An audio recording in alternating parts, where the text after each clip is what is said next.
আসসালামু আলাইকুম রহমতুল্লাহ। আশা করি সকলেই ভালো আছেন। আপনার ছাদ বাগানের টমেটো গাছে শুধু সার পানি দিলেই যে ফলন ভালো হবে ঠিক তা নয়।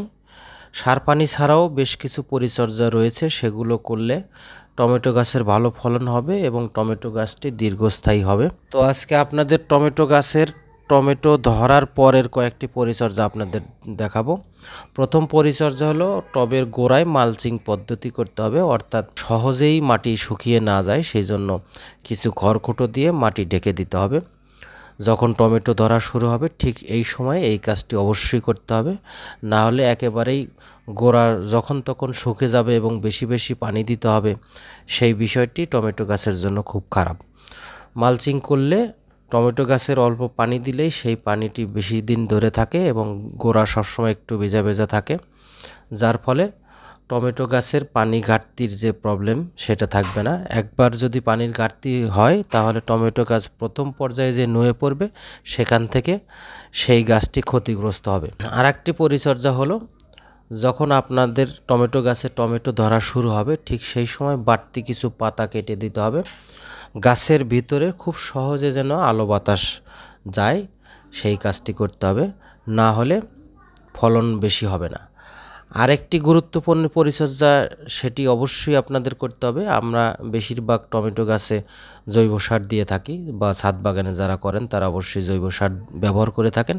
এই জৈব সারের দেওয়ার ক্ষেত্রে অবশ্যই খেয়াল করতে হবে যেন সেখানে পচন রোগ না হয়। জৈব সারটি শুকনোভাবে দিতে হবে এবং গাছের একেবারে গোড়ায় দেওয়া যাবে না, গাছের গোড়া থেকে একটু দূরে জৈব সার ব্যবহার করতে হবে, না হলে এরকম গোড়া পচন রোগ হতে পারে, অথবা জৈব সারটিতে বিভিন্ন ফাঙ্গাস অথবা রোগ জীবাণু ডাল ছিদ্র করে এই টমেটো গাছের ভিতরে ঢোকে, তখন হঠাৎ দুপুরের দিকে নুয়ে পড়ে সেই গাছটি একসময় মারাও যেতে পারে।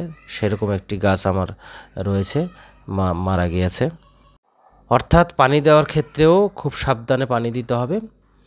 আর একটি বিষয় সেটি হলো, টমেটো গাছ রোদমুখী জায়গায় দিলে ভালো হয়, যেখানে ছায়া থাকে সেই গাছটিতে শুধু গাছ বড় হয় কিন্তু তেমন ফুল হয় না। আমার একটি গাছ দেখছেন, এখানে আমি সবসময় রোদ থাকে সেরকম একটি জায়গা, এই জায়গায় একেবারে পাতায় পাতায় টমেটোর ফুল আসছে, টমেটো হচ্ছে।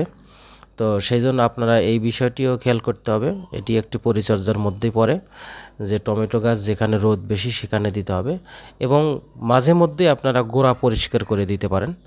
গোড়া পরিষ্কার না থাকলে সেখানে টমেটো গোড়া পচন রোগ হতে পারে, সেই জন্য মাঝে মধ্যেই আপনারা গোড়ায় পরিষ্কার করে দিবেন, যেন সেখান থেকে সহজেই মাটির অক্সিজেন পায়।